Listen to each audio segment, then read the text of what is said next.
നമ്മൾ പുതിയൊരു ഡ്രാമയൊക്കെ സ്റ്റാർട്ട് ചെയ്യുകയാണ്. ഡ്രാമയുടെ പേര് ക്വീൻ ഓഫ് ടിയേഴ്സ്. ഈ ഒരു ഡ്രാമയ്ക്കും കോപ്പിറൈറ്റിന് ചാൻസസ് വളരെ കൂടുതലായതുകൊണ്ട് തന്നെ നമ്മൾ ഫോട്ടോസാണ് ഇടുന്നത്.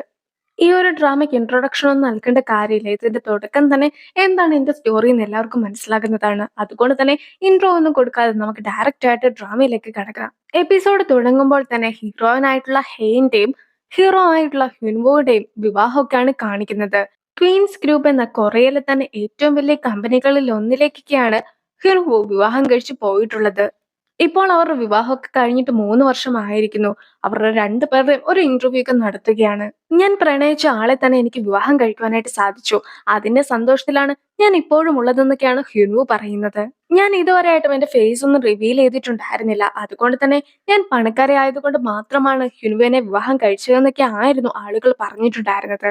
ഈ ഒരു ഇന്റർവ്യൂയിലൂടെ എന്റെ ഫേസ് ഒക്കെ റിവീൽ ചെയ്യുന്നത് കൊണ്ട് തന്നെ ആളുകൾ പറഞ്ഞു നടക്കുന്ന ആ ഒരു കാര്യമൊക്കെ മാറ്റി പറയുന്നതായിരിക്കുമെന്ന് പറഞ്ഞ് ഹെയിനും സ്വയം ചിരിക്കുന്നു.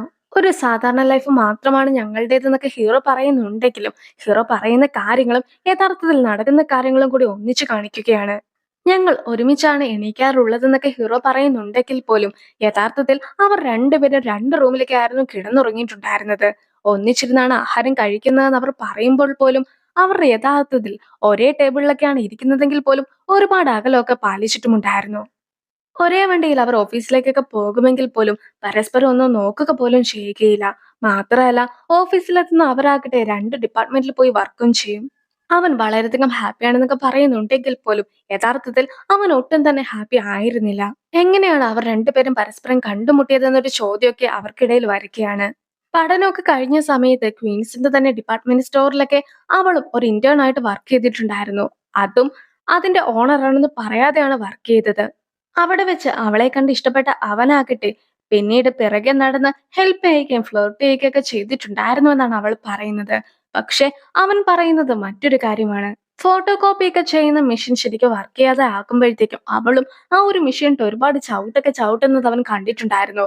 അതൊക്കെ കാണുന്ന അവനാകട്ടെ ആ ഒരു മെഷീനെ കുറിച്ച് ഓർത്തിട്ടായിരുന്നു അവളെ സഹായിക്കുവാനായിട്ട് ചെന്നിട്ടുണ്ടായിരുന്നത്. പിന്നീട് പലതവണ അവൾ ഇതേ കാര്യം ആവർത്തിക്കുകയും അവൻ സഹായിക്കുകയും ചെയ്തു. നീ ഇങ്ങനെ പോവുകയാണെങ്കിൽ ഉടനെ തന്നെ നിന്നെ ഈ കമ്പനിയിൽ നിന്നും പിരിച്ചുവിടുന്നതായിരിക്കും. നീ മറ്റേത് കമ്പനിയിൽ ജോയിൻ ചെയ്തിട്ടുണ്ടെങ്കിലും അവിടെ നിന്നും നിന്റെ ഈ ഒരു സ്വഭാവം കാരണം നിന്നെ പിരിച്ചുവിടുന്നതാണ്. സുപ്പീരിയർ നിന്നെ ഡെയിലി വഴക്കൊക്കെ പറയാറില്ലേ? അതൊക്കെ കേൾക്കുമ്പോഴത്തേക്കും എന്റെ ഹൃദയം വല്ലാതെ ഇടിക്കുമെന്നൊക്കെ അവൻ പറയുകയാണ്. സുപ്പീരിയർ എന്നെയല്ല വഴക്ക് പറയുന്നത്, അതിന് നിന്റെ ഹൃദയം എന്തിനാണ് അതുപോലെ ഇടിക്കുന്നതെന്നൊക്കെ അവൾ തിരിച്ചു ചോദിക്കുമ്പോഴത്തേക്കും അവനും പറയുവാൻ മറുപടി ഉണ്ടായിരുന്നില്ല. നീ നല്ലതുപോലെ ആലോചിച്ചിട്ട് മറ്റൊരു ദിവസം മറുപടി പറഞ്ഞാൽ മതിയെന്ന് പറഞ്ഞ് അവളും പോകുന്നു. ഇനി മറ്റൊരു ദിവസമാകട്ടെ മഴയൊക്കെ പെയ്യുന്നുണ്ടായിരുന്നു. അവളുടെ കയ്യിൽ കുടയില്ല എന്ന് മനസ്സിലാക്കുന്ന അവനും അവന്റെ കയ്യിലുണ്ടായിരുന്ന കുടയൊക്കെ അവൾക്ക് നൽകുന്നു. അവളും അതിന്റെ ആവശ്യമില്ല എന്നൊക്കെ അവനോട് അപ്പോഴേ പറയുന്നുണ്ട്. ഞാൻ SNUവിലെ ലോ സ്കൂളിലൊക്കെ പഠിച്ച വ്യക്തിയാണ്. എന്റെ ഫാമിലിയിലുള്ള ആളുകൾ എല്ലാവരും തന്നെ വളരെ നല്ല വ്യക്തികളുമാണ്. ഞങ്ങൾക്ക് മൊത്തം 35 പശുക്കളൊക്കെ ഉണ്ട്. സാധാരണ ആളുകളാകട്ടെ ഓരോ മാസത്തെ റെന്റ് ഒക്കെയാണ് നൽകാറുള്ളത്. ഞാനാകട്ടെ 2 വർഷത്തേക്ക് താമസിക്കുന്ന സ്ഥലം ലീസിനെടുത്താണ് താമസിക്കുന്നത്. പറഞ്ഞു വന്നത് എന്താന്ന് വെച്ചിട്ടുണ്ടെങ്കിൽ എനിക്ക് ഒരുപാട് പണമുണ്ട്. അതുകൊണ്ട് തന്നെ നിന്നെ ഈ ഒരു ജോലിയിൽ നിന്നും പറഞ്ഞു വിടുകയാണെങ്കിൽ പോലും എനിക്ക് നിന്നെ നോക്കുവാനായിട്ട് സാധിക്കും. ഭാവിയിൽ ഞാൻ വിവാഹം കഴിക്കുവാൻ പോകുന്ന പെൺകുട്ടി ജോലി ചെയ്യണമെന്നാണ് ഞാൻ ആഗ്രഹിക്കുന്നതെങ്കിലും ആ ഒരു പെൺകുട്ടി നീയാണെങ്കിൽ ഞാൻ നിനക്ക് വേണ്ടി ജോലിക്ക് പോകുവാനായിട്ട് തയ്യാറാണെന്നൊക്കെ അവനും പറയുന്നു. അങ്ങനെയാണ് അവനും അവന്റെ പ്രണയമൊക്കെ തുറന്നു പറഞ്ഞത്. ഇനി അവന്റെ കയ്യിലുണ്ടായിരുന്ന കൂടെ അവൾക്ക് നൽകിയിട്ട് മഴയൊക്കെ നനഞ്ഞ് അവൻ ഓടിപ്പോകുമ്പോഴത്തേക്കും എന്നെ കൊണ്ടുവരുവാൻ ഡ്രൈവർ വരും. അതുകൊണ്ടായിരുന്നു കൂടെ വേണ്ടെന്നൊക്കെ ഞാൻ പറഞ്ഞിട്ടുണ്ടായിരുന്നതെന്ന് അവൾ സ്വയം ഓർക്കുന്നു. എന്തായാലും അവൻ ചെയ്ത ആ ഒരു കാര്യം കൊണ്ട് തന്നെ അവൾക്ക് അവന്റെ അടുത്തും പ്രണയം തോന്നി തുടങ്ങിയിരുന്നു. അവൻ എപ്പോഴും റൊമാൻറ്റിക് ആയിട്ടാണ് പെരുമാറാറുള്ളതെന്നും അവൾ ഇന്റർവ്യൂവിൽ പറയുകയാണ്. കുറെ നാളൊക്കെ കഴിഞ്ഞപ്പോഴത്തേക്കും ആയിരുന്നു അവൻ വർക്ക് ചെയ്യുന്ന കമ്പനിയുടെ ഓണർ ആയിരുന്നു അവളെന്ന സത്യമൊക്കെ അവൻ മനസ്സിലാക്കിയത്. അതറിഞ്ഞപ്പോൾ തന്നെ അവനും ജോലിയൊക്കെ റിസൈൻ ചെയ്തു പോയി. പിന്നീട് അവന്റെ ഒരു കോണ്ടാക്റ്റും ഇല്ലാതെ ഇരുന്നെങ്കിൽ പോലും ഒരു ദിവസമാകട്ടെ അവളും അവനോട് വെളിയിലേക്ക് ഇറങ്ങി വരുവാനായിട്ട് പറഞ്ഞൊരു മെസ്സേജ് ഒക്കെ അയക്കുകയാണ്. ഇനി അവൻ വെളിയിൽ ചെന്ന് നോക്കുമ്പോഴാകട്ടെ അവളും ഒരു ഹെലികോപ്റ്ററിലൊക്കെ അവരുടെ തോട്ടത്തിലൊക്കെ വന്നിറങ്ങുന്ന കാഴ്ചയായിരുന്നു അവൻ കണ്ടത്. നീ എന്നെ ഇവിടെ തന്നെ നിർത്തുവാനായിട്ട് പോകുകയാണോ എന്നൊക്കെ അവൾ ചോദിക്കുമ്പോഴത്തേക്കും അവനും അവന്റെ ഉള്ളിലെ പ്രണയമൊക്കെ അംഗീകരിച്ചു കൊടുക്കുകയാണ്. അന്ന് അവളെ കണ്ടപ്പോഴത്തേക്കും സ്വർഗത്തിൽ നിന്നും ഇറങ്ങി വന്ന മാലാഖരം പോലെ ആയിരുന്നു ഇരുന്നിട്ടുണ്ടായിരുന്നതെന്നൊക്കെ അവനും ഇന്റർവ്യൂവിൽ പറയുകയാണ്. അവനും അവന്റെ മാരീഡ് ലൈഫിൽ ഒരുപാട് ഹാപ്പിയാണെന്നൊക്കെ പറഞ്ഞ് കഴിയുമ്പോഴത്തേക്കും കോടതിയും കാണിക്കുകയാണ്. അവിടെ ആകട്ടെ അവന്റെ ഫ്രണ്ട്സും നിൽപ്പുണ്ടായിരുന്നു.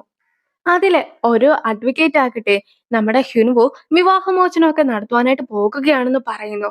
അത് കേൾക്കുമ്പോഴത്തേക്കും ബാക്കി ആളുകൾക്ക് ആകെ അതിശയം തോന്നുകയാണ്. അതായത് കൊറിയയിലെ തന്നെ ഏതൊരാണും ആഗ്രഹിക്കുന്ന രീതിയിലുള്ള ലൈഫൊക്കെയാണ് അവന്റേത്. അങ്ങനെയിരിക്കെ അവൻ എന്തുകൊണ്ടായിരിക്കും വിവാഹമോചനമൊക്കെ നേടുന്നതെന്നായിരുന്നു അവരുടെ സംശയം. നമ്മുടെ കൂടെയുള്ള ആരെങ്കിലും ആ ഒരു കേസൊക്കെ വാദിക്കണമെന്നാണ് അവൻ ആഗ്രഹിക്കുന്നതെന്ന് പറഞ്ഞതിന് ശേഷം അയാളാകട്ടെ ആ ഒരു കേസ് കൂടെയുള്ള മറ്റൊരാളെ ഏൽപ്പിക്കുകയാണ്. ഈ ഒരു കേസ് ചെറിയ കേസൊന്നുമല്ല, വളരെ വലിയൊരു കേസാണ്. ക്വീൻസ് ആണ് ഇതിന് ഓപ്പോസിറ്റ് നിൽക്കുന്നത്.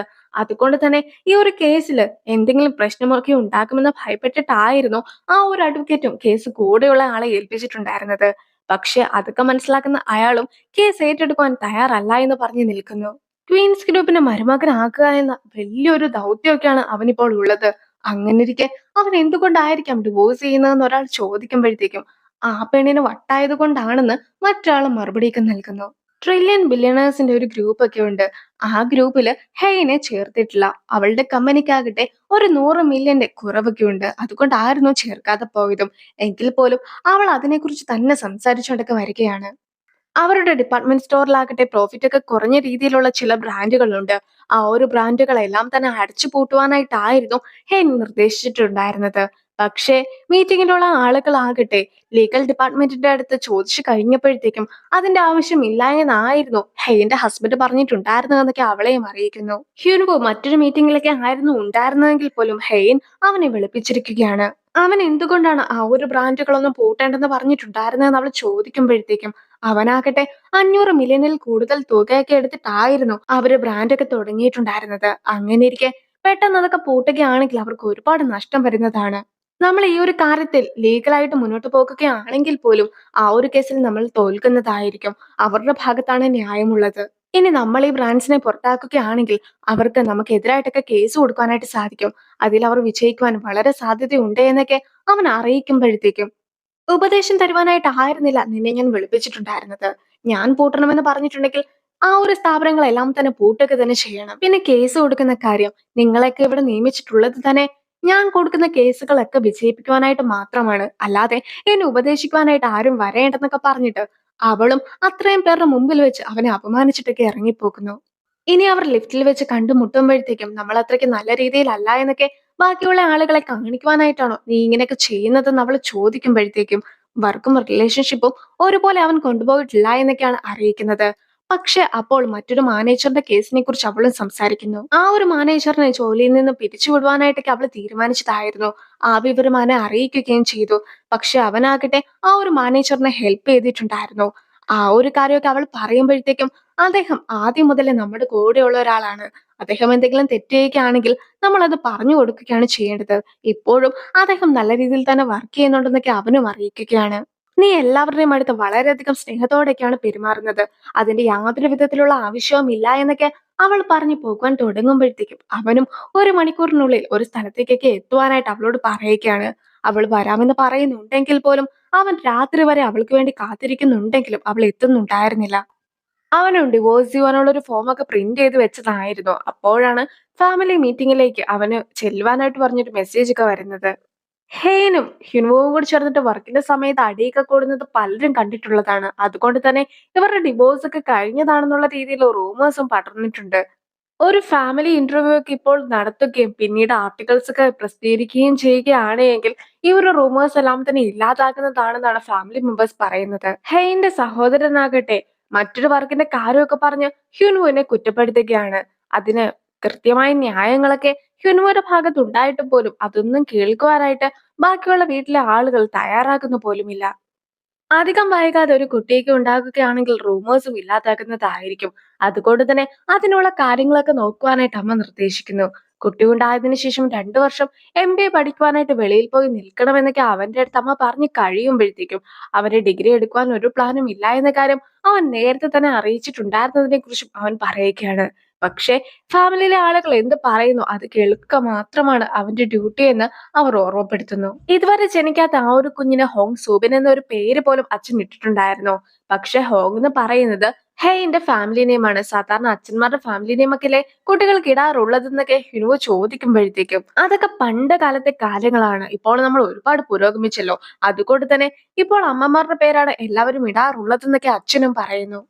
അപ്പോഴാണ് ഹെയിന്റെ സഹോദരനായിട്ടുള്ള സൂചോൾ ഞങ്ങളുടെ കുഞ്ഞിനൊക്കെ പേരിടാൻ നേരത്ത് ഞാൻ അച്ഛനോട് ചോദിച്ചതല്ലേ എന്റെ വൈഫിന്റെ ഫാമിലി നെയിമൊക്കെ ഇട്ടോട്ടെന്ന്. അന്ന് അച്ഛനല്ല അത് സമ്മതിക്കാതെ പോയത്. എന്നിട്ട് ഇപ്പോഴെന്തുകൊണ്ടാണ് ഹെയിന്റെ കാര്യത്തിൽ നിർബന്ധം പിടിക്കുന്നതെന്നൊക്കെ അവനും ചോദിക്കുന്നു. അച്ഛനാകട്ടെ ആ ഒരു കേസും ഈ ഒരു കേസും വ്യത്യസ്തമാണെന്നൊക്കെ പറഞ്ഞിരിക്കുന്നു.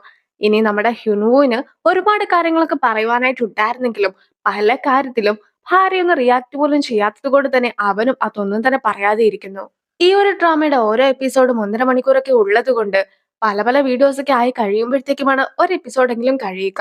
ഓരോ എപ്പിസോഡും കഴിയുമ്പോഴത്തേക്കും ഞാൻ അതിന്റേതായിട്ടുള്ള രീതിയിൽ സിംഗിൾ വീഡിയോ ആയിട്ടും ഇടുന്നതായിരിക്കും. അപ്പോൾ ഈ ഒരു വീഡിയോ ഇങ്ങനെ അവസാനിപ്പിക്കുകയാണ്. അടുത്തൊരു വീഡിയോ ആയിട്ട് കാണാം. ബൈ.